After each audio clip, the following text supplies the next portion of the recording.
మన ప్రభు అయిన యేసుక్రీస్తు కృప, సర్వేశ్వరుని ప్రేమ, పవిత్రాత్మ సహవాసం మీ అందరితో ఉండుగాక.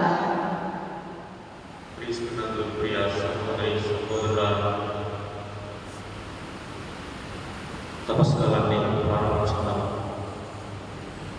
మొదటి రోజులకి ప్రవేశించాము. సిలువలో మరణించిన బట్టి ఆ క్రీస్తు భగవంతుని గురించి ఎక్కువగా ధ్యానించవలసిన యొక్క సమయం. విభూతి బుధవారం రోజు మనము నిర్ణయించుకున్నటువంటి నిర్ణయం ప్రకారం జీవిత యాత్రలో కొనసాగించడం. అందుకే ఈనాడు మొదటి పట్టణంలో ద్వితీయోపదేశం గ్రంథంలో మనకు సెలవిస్తున్నాడు.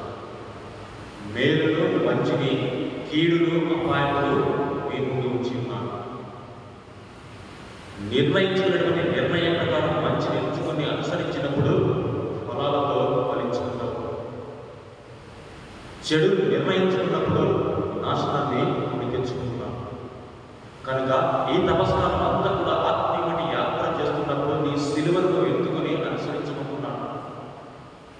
ఆ సిలువ బాధగా ఉండవచ్చు, ఆ సిలువ వేదనను అనుభవించవచ్చు, ఆ సిలువ కష్టాన్ని తేవచ్చు, ఆ సిలువ మరణాన్ని కూడా అందించుకోవచ్చు.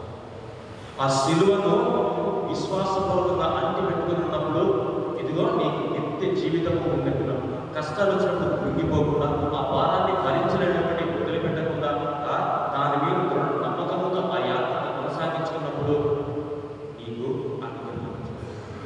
కనుక ప్రియ సహోదరి సహోదరుల, ఈ రోజు ప్రారంభించుకున్నటువంటి ఈ 40 రోజుల యాత్ర అంతా కూడా ఫలితాన్ని ఇవ్వాలని, ఫలిభరితంగా ఉండాలని, మొదటి పనిలో పలికినట్టు ప్రభు మనకు మేలు చేసే విధంగా ఉండాలని మాత్రమే ఆశిస్తూ ఆశపడుతూ ఆ దేవుని దీవెనలు ఈ నమస్కారం అంతా మనపైన, మన కుటుంబాలపైన ఉండాలని మనసారా ప్రార్థిస్తూ ఈరోజు చెప్పేటటువంటి ఈ యొక్క వాగ్దాన యాత్ర అంతా కూడా ప్రభు మనకు తోడుగా ఉండాలని మనసారా ప్రార్థిస్తూ ఈ యొక్క నిరీక్షణ యాత్రను మనం కూడా పాల్గొందాం, ఆత్మీయంగా బలపడతాం.